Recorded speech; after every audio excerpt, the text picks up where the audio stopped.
ख्वाजा अबुल हसन खरकानी रहमतुल्लाह एक बुजुर्ग गुजरे हैं। उनकी सोहबत में बो अली सीना आए। वो बड़े मुफक्किर आदमी थे।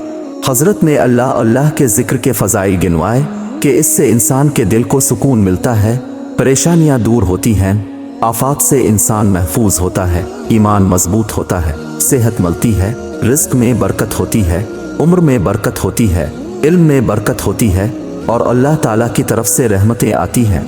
उन्होंने इस उन्वान पर इतने फ़ज़ाइल गिनवाए कि बो अली सीना बड़े हैरान हुए। बो अली सीना ने बाद में पूछा, हजरत, फ़कत एक लफ्ज़ का जिक्र करने से इतनी सारी फजीलतें मिलती हैं? ये हजरात भी नब्बाज होते हैं।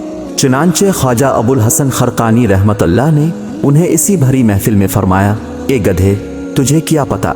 जब भरी महफिल में गधे का लफ्ज़ सुना तो हकीम साहिब को तो पसीना आ गया कि इतना मशहूर व मरूफ बंदा हूँ और मुझे लोगों के सामने गधा कहकर रुस्वा कर दिया गया है। जब उसे पसीना आया और उसकी हालत बदली तो हजरत ने पूछा, हकीम साहिब, आपकी तो हालत ही बदल गई है, क्या वजह है?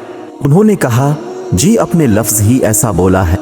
हजरत ने फरमाया, मैंने गधे का लफ्ज़ बोला है और इस गधे के लफ्ज़ ने तेरी हालत को बदल कर रख दिया है। क्या अल्लाह का नाम तेरी हालत को नहीं बदल सकता? हकीकत यह है कि हम अल्लाह के ज़िक्र की लज़्ज़त से नाआशना होते हैं, जिसकी वजह से ये सवाल दिल में पैदा होते हैं।